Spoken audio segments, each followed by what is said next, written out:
1500米该怎么跑？是像切鲁约特一样全程狂飙，用博尔特式配速跑完全程，还是像基普鲁普一样猥琐发育，最后爆发？看完开年的这一场全国室内男子1500米决赛，就会有答案。2024年全国室内田径大奖赛首战，中国男子1500米长跑比赛现场。本次比赛有田径悍匪奚肖恒，他走的猥琐发育流派，1999年出生，10岁开始练习田径，从2021年以来屡创佳绩。还有来自辽宁的常义仲，走的是不要命博尔特式配速流。奚肖恒曾经在2023年的全国比赛中击败刘德柱拿下冠军。今天的这一场比赛的冠军会花落谁家呢？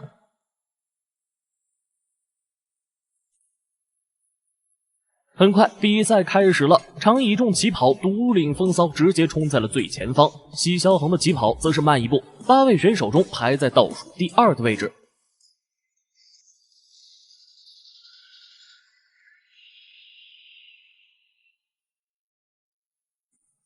常以仲拿下领跑位置，这就是猛冲式跑法。镜头中几乎都是常以仲，很难看到奚肖恒的身影。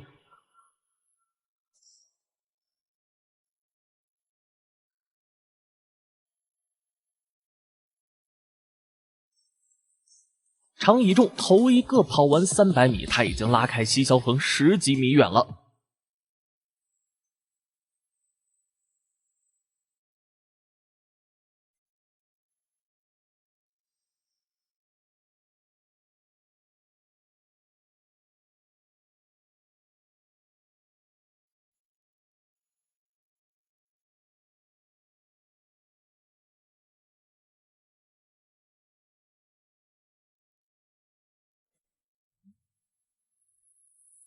常以仲一直保持着领跑位置，当他跑完500米时，奚肖恒还是跟着大部队跑，藏在倒数第2的地方，离第1的距离甚至有20米。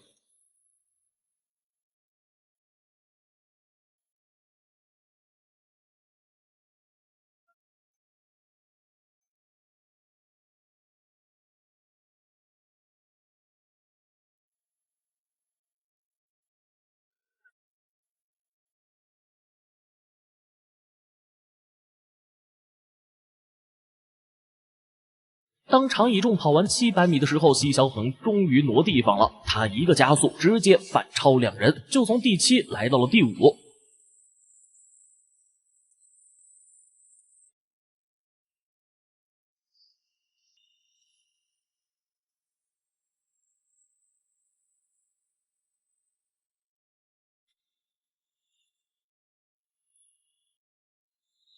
当常以仲跑完900米的时候，他和奚肖恒的距离拉到了20多米。奚肖恒此时再次提速反超，来到了第4的位置。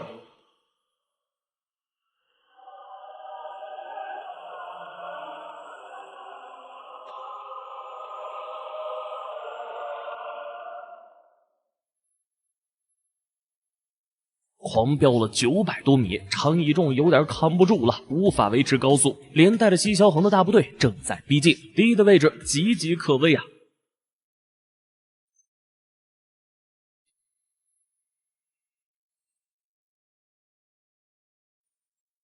比赛就剩下300米的时候，一直老实的奚肖恒开始狂飙，先是超过前方的第3和第2，然后目标就是一直保持第1的常以仲。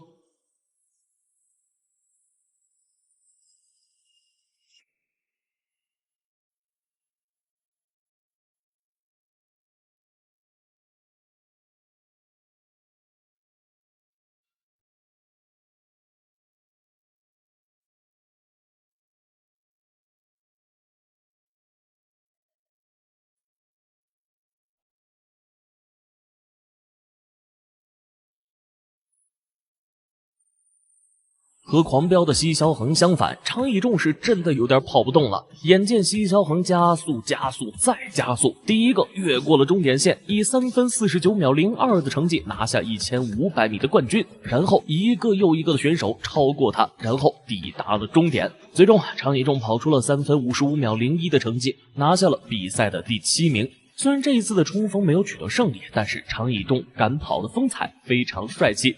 视频到此就结束，祝大家新年快乐，新的一年里万事如意。如果你喜欢的话，点赞、评论、关注都是最好的支持，这对我真的很重要。咱们下期再见。这绝对是史上最离谱的1500米比赛。肯尼亚选手在大赛公然违反人类体能规律，刚开局就用100米冲刺的速度遥遥领先，这样的操作看呆了对手、观众和解说，大家以为他不是疯了就是傻了。但是当他以3分29秒的成绩率先冲过终点的时候，才发现小丑竟是我们自己。这是2019年多哈田径世锦赛男子1500米的决赛现场，开头那个不要命跑法的运动员是肯尼亚选手切鲁约特。 For error from anyone. The final of the men's 1500 meters. A huge roar from the crowd. 发令枪刚一响起，2名肯尼亚选手就以100米冲刺的速度冲了出去，减少与其他运动员的肢体碰撞。 Leans forward, but so effectively this year. Other than losing here to Elijah Manangwa, his great friend and rival who's injured, he hasn't put a foot wrong in 2019. And Jenny Meadows, as we focus in on Jakob Ingebrigtsen and Craig Engels, Cherry has also lowered his 800 PB this year down to 1:43.11, and he's not hanging around the favourite. 随着比赛的进行，解说和观众很快就发现了不对劲。肯尼亚的选手切鲁约特根本就不像是在跑1500米，却反而更像是400米的配速。第一个400米，切鲁约特仅用时54秒。众所周知，长跑运动最重要的就是保持节奏，合理分配体力。但是切鲁约特的配速可以说是自杀式跑法，第二个400米也是干到了56秒75。此时的他已经拉开第二集团10多米了。听到最后一圈的提示铃声，切鲁约特再次提速，最终把距离拉开了将近20米。此时他身后的选手都有些慌了，此时大家心里都在想，这个人难道是永动机吗？比赛后程，连他的队友都跟不住掉到了第二集团，而切鲁约特却还是像一个搭载着 V8 发动机的怪兽，不知疲倦地冲向终点。最终切鲁约特以3分29的恐怖成绩完成了比赛，这样的跑法我想除了他应该没人敢尝试。历来国内田径都是人们主要关注的，在国内短跑界处在风头浪尖的无疑是苏炳添、韦永丽、葛曼棋等领军人物，而在中长距离的项目中就必须要有王春雨、胡志英等2位名将。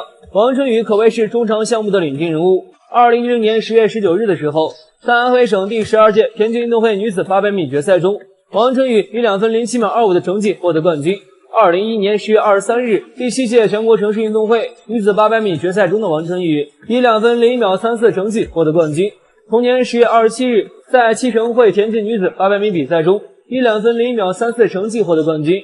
之后在2015年全国田径冠军赛北京站女子800米比赛中，王春雨以2分08秒70的成绩获得冠军。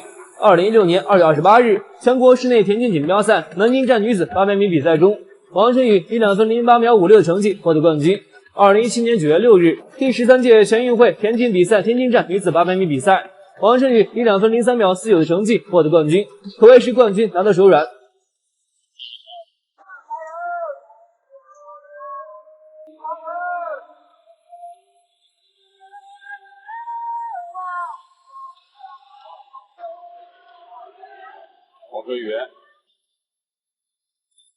王春雨要把速度加起来。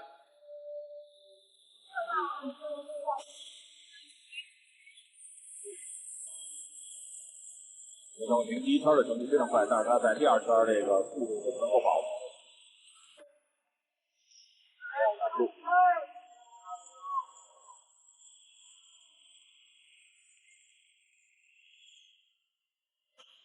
胡志英上来了，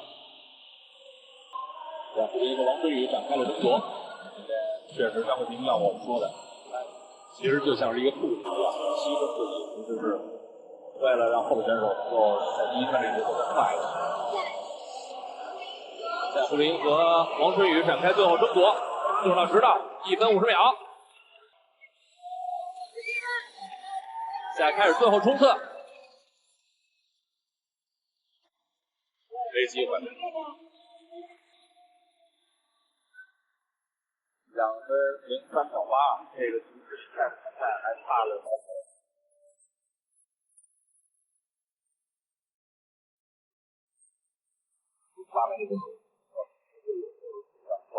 而作为中长距离另一个佼佼者，胡志英在2017年就获得了全国室内田径锦标赛首战，以2分11秒66获得女子800米冠军。同年，胡志英在第13届全运会女子800米决赛中以2分04秒34获得第3。在2018年伊朗德黑兰进行的亚洲室内田径锦标赛中，中国选手王春雨获得女子800米冠军，胡志英获得亚军。同年，在全国室内田径锦标赛分区赛中，四川队胡志英以2分10秒75获得女子800米冠军。2019年全国田径大奖赛洛阳站，四川队的胡志英以2分13秒42获得女子800米冠军。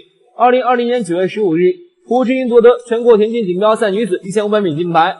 虽然没有王春雨那么优秀，但是其实力还是不赖。而就在2020年全国田径锦标赛女子1500米决赛中，胡志英再次以领先的优势，在最后的一圈疯狂加速，最终以4分27秒98的成绩夺得冠军。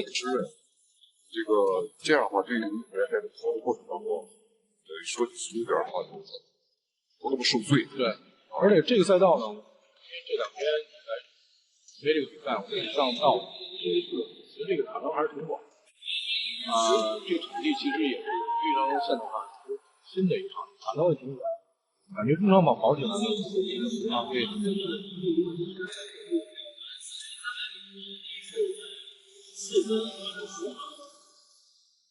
这边呢是郑小倩处于领跑，在这样一枪决战当中啊，大家也不会说上次会但是加速击败对手的过程一次为主了。对，大家可以看到这个前面跑的配速比较低。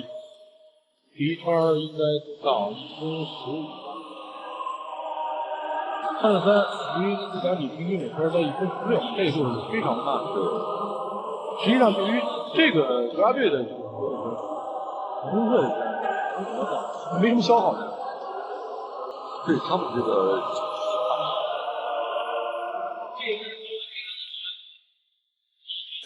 还有500米。555号也是来自山东的选手。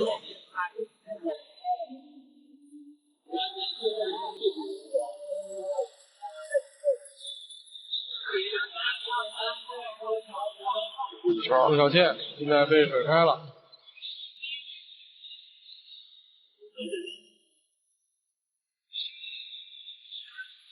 节奏都加起来了。对。因为前面消耗确实太低了，所以大家呢最后呢都保持着非常充沛的体能来迎接最后的这个冲刺。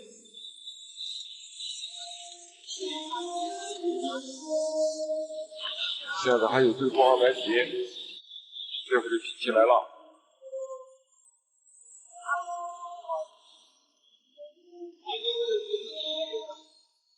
看到最后的冲刺。胡志英同赛道加速，卡的位置非常的好。李双双也同赛道开始向前冲。这个呢，都是在前面保持体魄的经验的预示。李双双获得第2，胡志英是冲到了第1。因为呢，前2圈实在太慢了，前2圈都到1分16，所以最后2圈的变速对大家的体速的突然提升呢，实际上是大消耗。